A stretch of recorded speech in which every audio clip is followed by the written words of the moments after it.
All right, metalheads, this is DJ REM in the Crushed Beyond Dust show live on Metal Devastation Radio, and I have the guys from the band Deconbrio on the line. How are you guys doing tonight? Hey, we're doing good. Very, very good. So why don't you guys start by introducing yourselves, and then anybody that's not with us tonight as well, please. All right, you're the band leader, so you my can deal? start. Yeah, I gotta do this. You don't have to. Well, my name is Danny. I'm the frontman / music guru of the band, I guess you could say.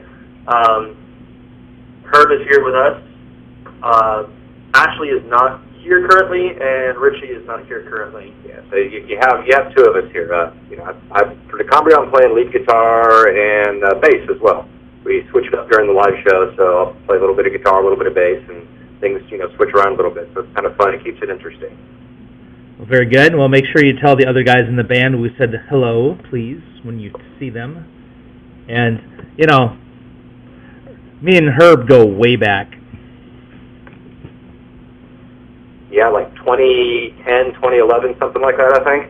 Something like that. It's been a while. I've been following your music for a long time, so. And not in any kind of weird stalkerish kind of way, just to be clear. Oh man, I always wanted one. It's okay, you can be honest with us. Yeah, that's right. Yeah, I'll save the crazy chicks for your stalkers. Thanks. I've always appreciated all the support you've given me and all my projects. So it's very, very much appreciated. Yeah, not a problem, man. You've always made good music, so just keep doing it. So, okay, let's talk about the band. How long has Deconbrio been together? Well, I basically started the project myself around 2000, and it just was kind of like an experimental thing up until 2008, when I finally put out the first official album deal by myself. The group, as it is now, is pretty recent, like just in the last couple of years. Okay, and what back when this band started in the beginning, what kind of was the driving force to get it going? Boredom and too much free time. That's it? That's all you got for me? Well, no. I mean, I'd always been interested in music for as far back as I can remember. I mean, I started playing keyboard when I was 3 years old, and I would have to say just all the music that I grew up with, and then eventually getting turned on to things like Nine Inch Nails and stuff that just kind of led me to pursue, like, actually writing music myself. Okay, well, very good. Well, let's talk about the sound. I mean, definitely have that, Nine Inch Nails, Trent Reznor sound going. It's awesome. Is that just kind of how your sound manifested? I mean, what's up with that? Pretty much. I mean, I kind of grew up listening to all different styles of music, and then, like I said, when I think it was around 94 or 95, my sister actually turned me on to Nine Inch Nails, and it was amazing because it was sort of this perfect blend of all the styles of music I kind of grew up with. And finding out that it was all being done by one person, it was just like, oh crap, this is exactly what I want to be doing. Okay, very cool. So, what is going on with the band right now? What are you guys up to? Well, right now, Herb is rubbing his arm. Not right now. Ever so essentially. Not right now. Thank you for that visual. Not. No, we're just kind of, we've been getting up to speed in the band. I've been learning a lot of the tracks and the songs and stuff, and starting to get out there and put some more shows together. So we're, headed down to Atlanta to play a show here pretty soon. We got a couple of shows around the area as well. We got back from Florida. We played the, what was the name of that? Oh, the Driven Music Conference. We played the Driven Music Conference down there, which was kind of fun. And so, just writing music and playing music and, trying to, I guess, Danny's, we're starting to think about the part 2 of our EP, which, it's called The Art of Violation Part 1, so there has to be a part 2. I guess there doesn't have to be. But, no, it doesn't have to be. But it definitely would be fitting, right? Yeah. There's definitely going to be a part 2. Nice. Well, if you guys come to Michigan, make sure you tell me that that's happening. I will, for sure. Because I will be looking for you. So, how often are you guys getting together and practicing right now? Once, twice a week, spending. Where do you guys practice at? You guys some designated space somewhere, or what's up? Well, up until today, we were practicing at my house, just because, it was enough space that we needed. But we're actually working with a new drummer now, and we actually just moved practice over to his place because he's got way more room to do all this stuff. Yeah, that's like the first, real all the way through practice with a drummer we've had in quite some time. So. Okay, very good. So, in this music that you sent me, well, at least the one track that I can find that you sent me, where did you guys record that at, and who put that together for you? Which song did you send in? Collapsing. Oh, Well, that was actually all done in my den. That's right. Sweet. It sounds really good. You did a great job with it. Thank you. Thank you very much. Yeah, we do all the recording here. He's got a pretty nice little studio set up. So, moving forward for the next music, is that going to be the same plan then, to do all the recording yourself? Pretty much. I mean, I basically just kind of learned how to do music recording and mixing myself, mostly due to the fact that I was always poor and couldn't afford to go to a studio. Plus, I mean, spending as much time as I do on the music, I would probably be bankrupt right now if I went to a studio and did it. Yeah, I've done that. It's expensive. Well, and if you figured it out and have the talent and can do it, I mean, why pay somebody else to do it for you? Yeah, it makes it easier whenever you just have those random moments of, oh my God, I have this idea for a song. I need to write it down and record it. I can just walk into the next room and do it, and not have right. to, write it on a piece of paper, forget how I tapped it out, and then by the time I get to a studio, I've completely forgotten it. I've done, let me find my iPhone, let me turn the voice recorder on, and let me try to record this riff before I forget it,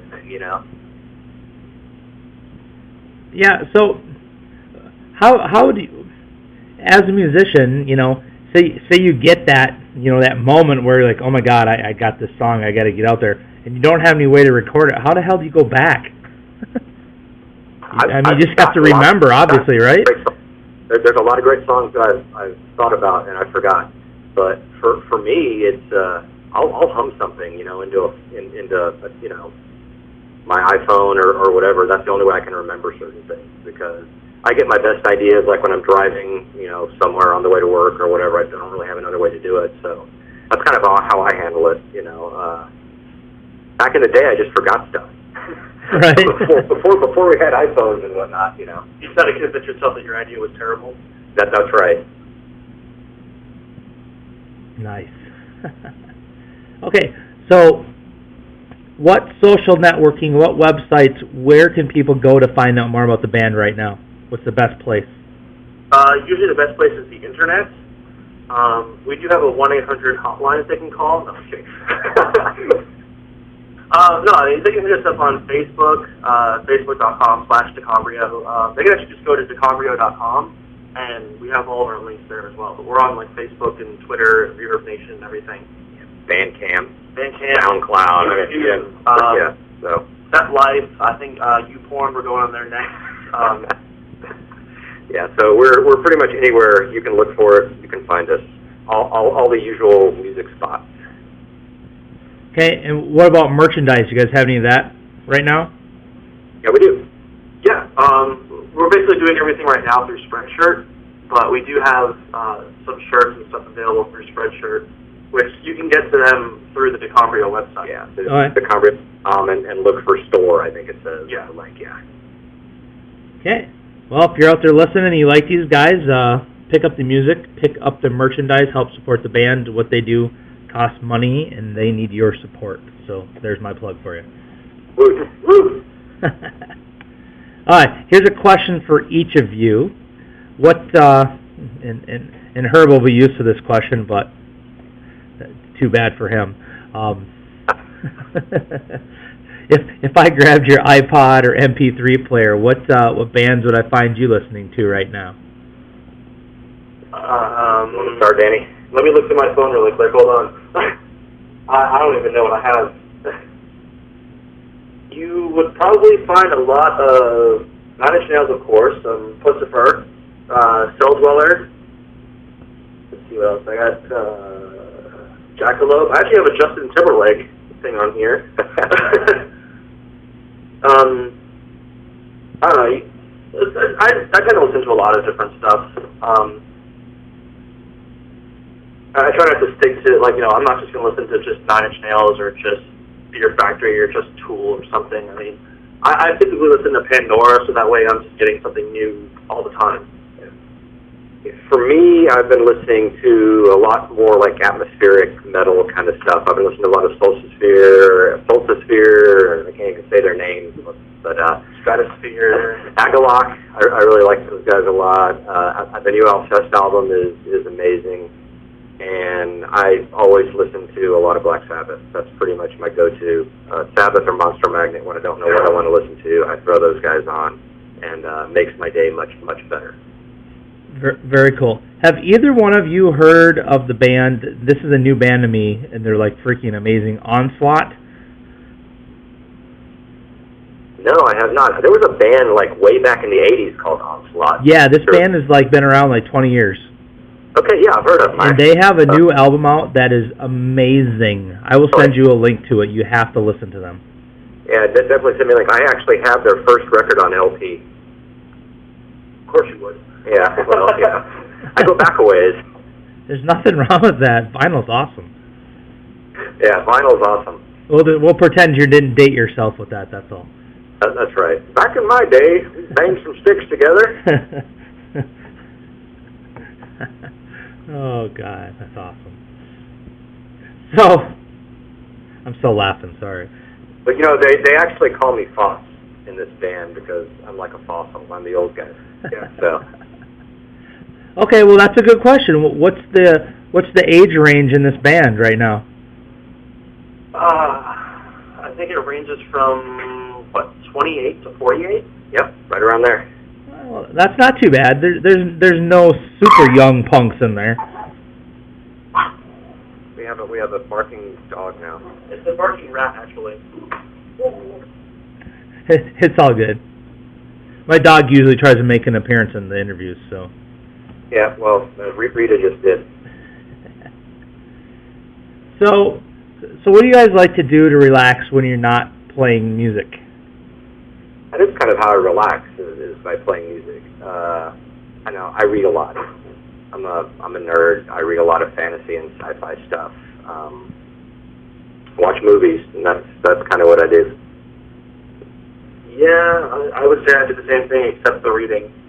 I prefer watching Netflix. I just ended a whole Frasier marathon recently. Nice. Now that's old school right there. Yeah, it is old school. We've actually, my wife and I have been watching House, like every episode of House from the beginning. We're getting close to the end now. Very good.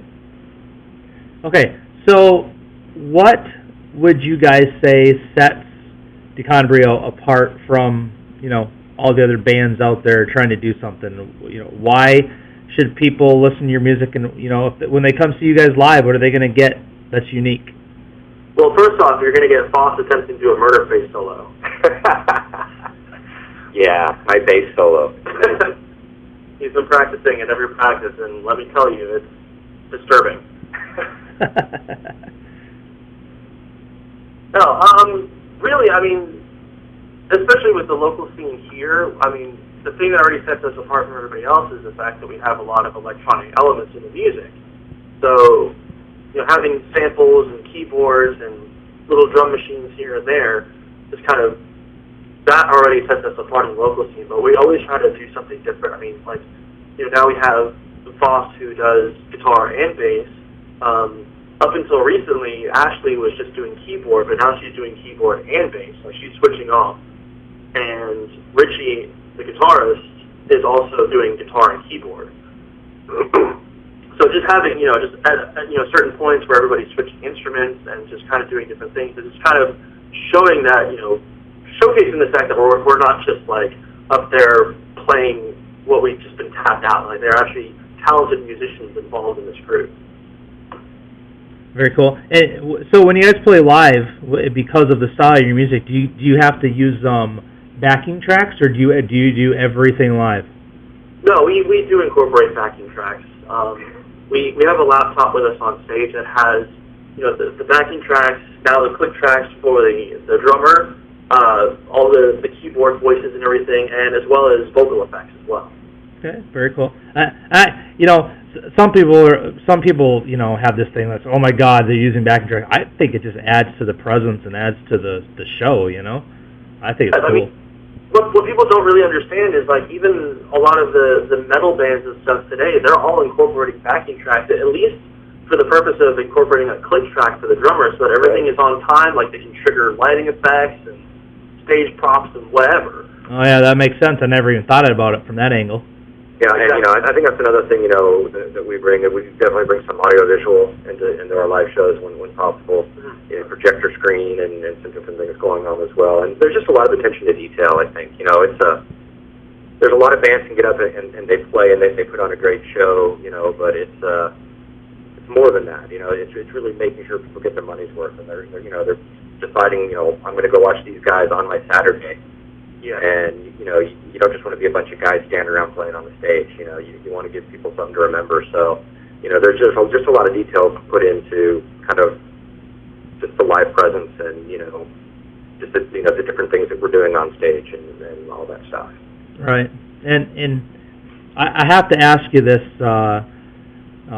Herb. So we won't mention names, but from your past styles of music that I've followed you through the years playing, and then moving into this different, still killer music with a different style. How has that transition been for you? It's been a lot of fun. It's something new. I've always really enjoyed this, this style of music, and it certainly put a lot more emphasis on, well, especially since I'm playing bass now. It's a lot different. Playing bass is a lot different than being a lead guitarist. I'm actually, not trying to play bass like a guitar player playing bass. I'm trying to play bass like a bass. So it's been a whole new focus for me musically. And of course I can pick up the bass and play it. I know the fretboard. I know what I'm doing, but really learning how to just sit in the pocket, play behind the beat a little bit, get in groove with the drums, and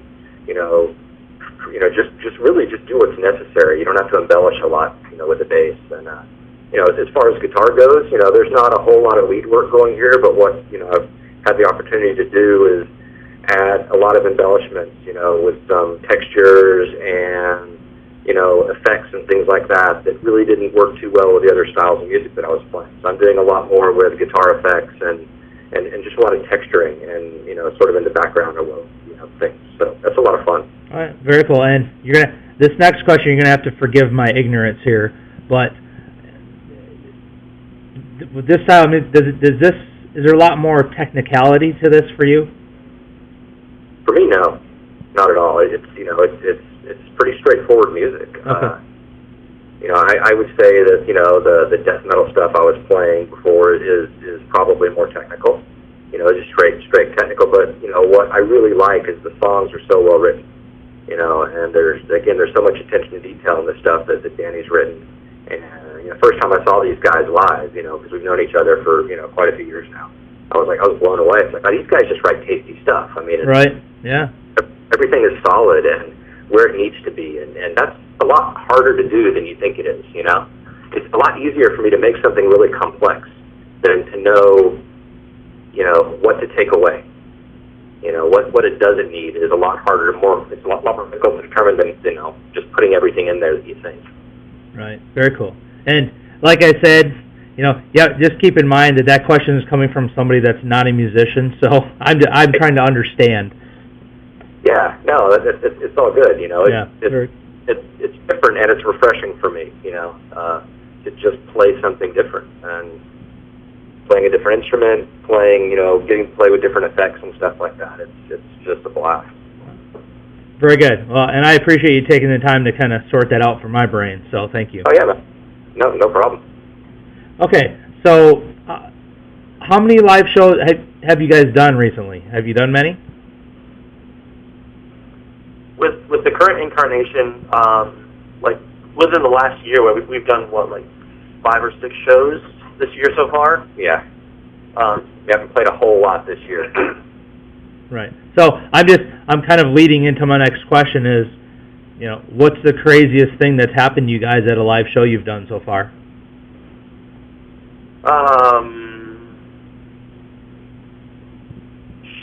Silly String. Yeah, we did. Yeah, the Valentine's Day show that we did, we brought out some Silly String just because we felt that we needed to have a Silly String battle with the crowd. Yeah, so that was kind of fun. We did get to watch Jessica Simpson's dad, running, screaming out of the Driven Music concert. There was a band playing that he didn't like. I thought that was pretty funny. Oh, and let's not forget Orlando. Oh, yeah. Yeah, just, you end up with meeting some very strange people. Right. That guy was really strange, in kind of a not a good way. Yeah.